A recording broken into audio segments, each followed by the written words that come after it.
Bom dia, boa tarde, boa noite. Meu nome é Eduardo Souza Neves e juntamente com o Colégio Compasso eu vou fazer uma análise de um filme chamado Moonlight sobre a luz do luar e irei falar sobre uma personalidade que muitos devem conhecer, que seria Martin Luther King.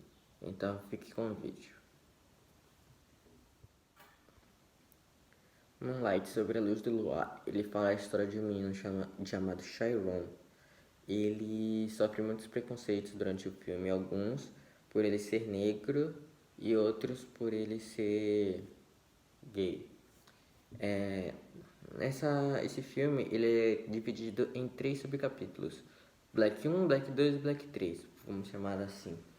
O Black 1 seria quando ele é criança e o Black 2 quando ele é adolescente, quase adulto, e o Black 3 seria quando ele já é bem adulto, já com uns 30, 40 anos. E eu vou começar falando um pouco sobre o Black 1. No Black 1, o Chiron ele é uma criança de uns 7, 8 anos, acho que ele não tem nem 10 anos ainda.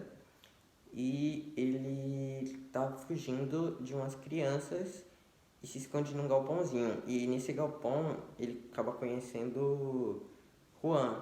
Juan seria um traficante, que na hora ninguém sabia que ele era traficante. Porém, ele não é um traficante mau, ele apenas vende o que ele tem que vender, mas ele tenta não interferir na vida dos outros, nem matar ninguém, pelo menos é a impressão que passa no filme. E ele começa a conhecer Chiron, acaba gostando do garoto e apresenta ele para a namorada dele, que seria a Teresa. A Teresa é a namorada do Juan. E aí eles meio que criam uma relação de família, entendeu? Uma relação familiar. E aí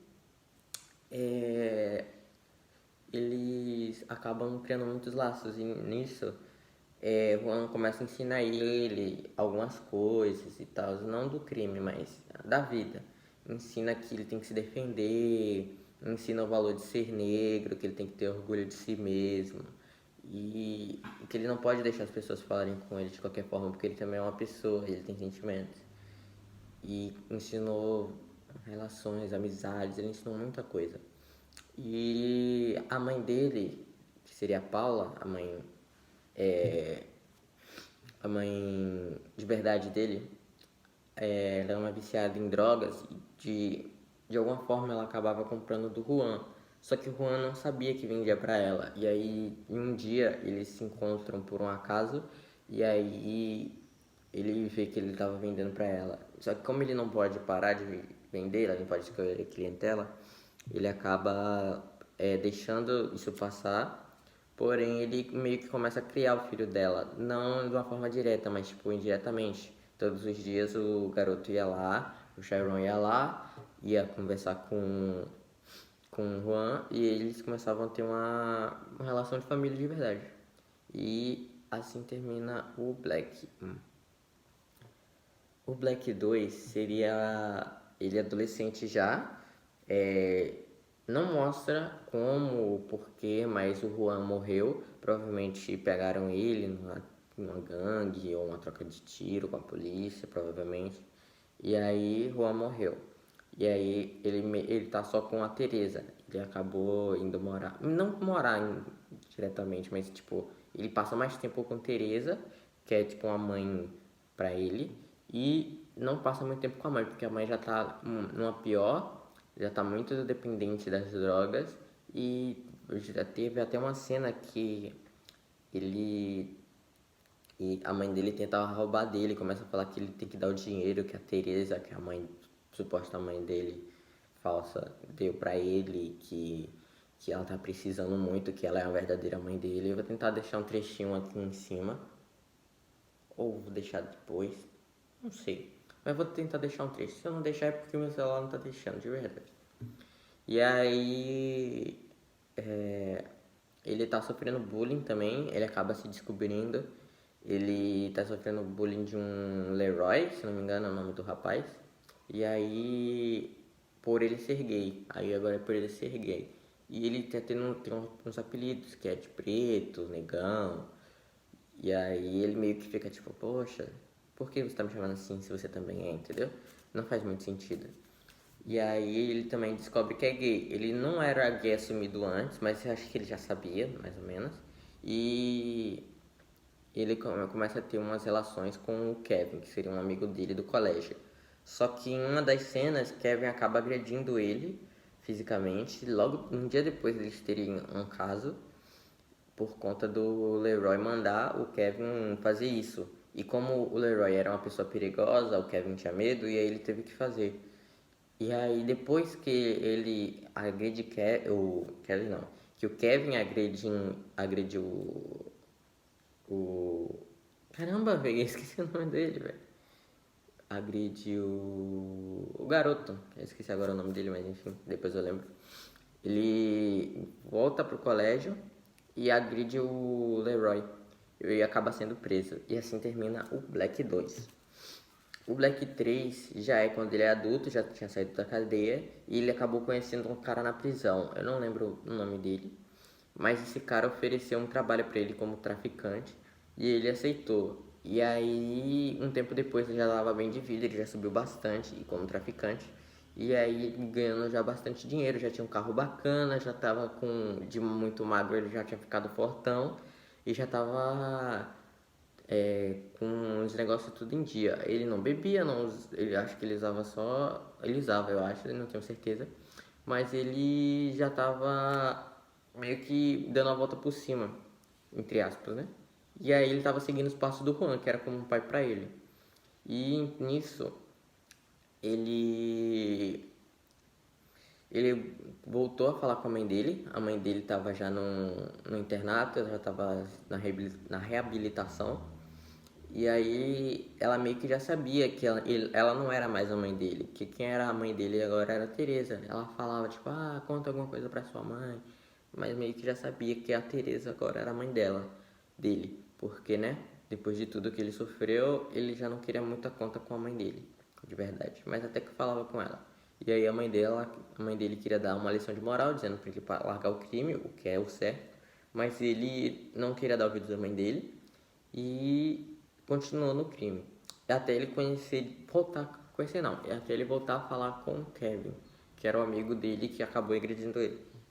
E aí o Kevin liga pra ele e fala, vamos nos encontrar, já faz 10 anos que a gente não se vê desde que você foi preso. E aí ele se mudou de região e tudo. E aí ele foi encontrar o Kevin e eles meio que acabam tendo um romance. O Kevin fala o que aconteceu com ele depois que ele foi preso, que o Chiron, lembrei, tá vendo? Que o Chiron foi preso e aí ele conta o que aconteceu, que ele teve um filho com uma moça, mesmo ele sendo gay. E aí, mas hoje em dia ele já não tem nada com essa moça e queria voltar com o... Meu Deus, esqueci o nome dele de novo, velho, com o Chiron.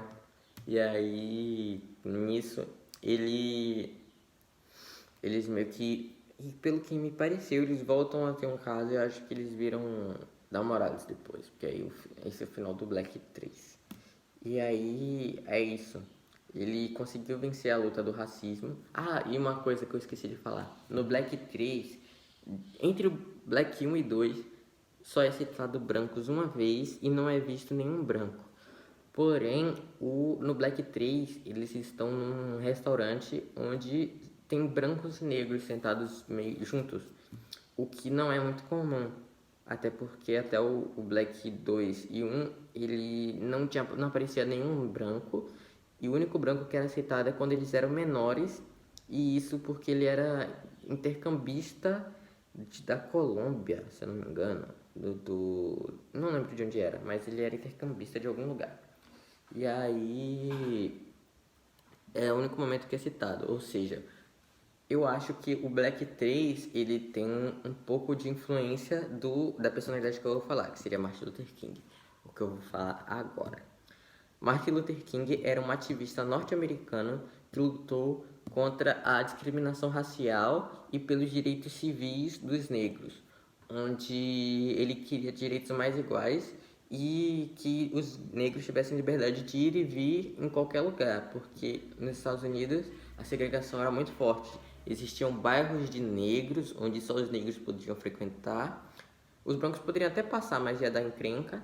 E os bairros de branco, onde só os brancos podiam ficar, mas se os negros passassem também ia dar encrenca. Eles poderiam até passar, mas enfim. Prédios onde só negros podiam entrar ou só brancos, isso era muito comum. E aí ele meio que já sabia dessas coisas, ele não gostava nada disso. E desde muito novo ele já tentava mudar essa realidade. E como ele era filho de pessoas da igreja, filho de pastores católicos, creio eu que seja católico, se eu não me engano. E aí ele desde muito novo tentou mudar essa realidade. Então ele começou a participar de movimentos. E um desses movimentos, que foi da primeira vitória que ele teve, foi ajudando uma costureira, que ela tinha sido injustiçada dentro de um ônibus. E aí ele fez um movimento onde nenhum negro eles subiram mais de ônibus. E aí acabou que essa empresa, não sei se foi uma empresa ou se foi todas, mas provavelmente foram todas. Todas as empresas de ônibus quebraram porque não tinham passageiros o suficiente. E aí eles tiveram que voltar atrás com a decisão, pediram desculpas para essa moça, desculpa. E aí eles acabaram ganhando. Ou seja, durante 384 dias, se não me engano, nenhum negro subiu em nenhum ônibus até eles voltarem atrás com a decisão.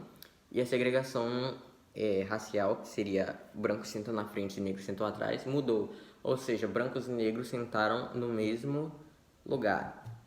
Digamos, então senta aqui, senta um branco aqui, um negro aqui, um negro aqui, um branco aqui. Agora já não faz mais diferença, eles vão sentar agora assim.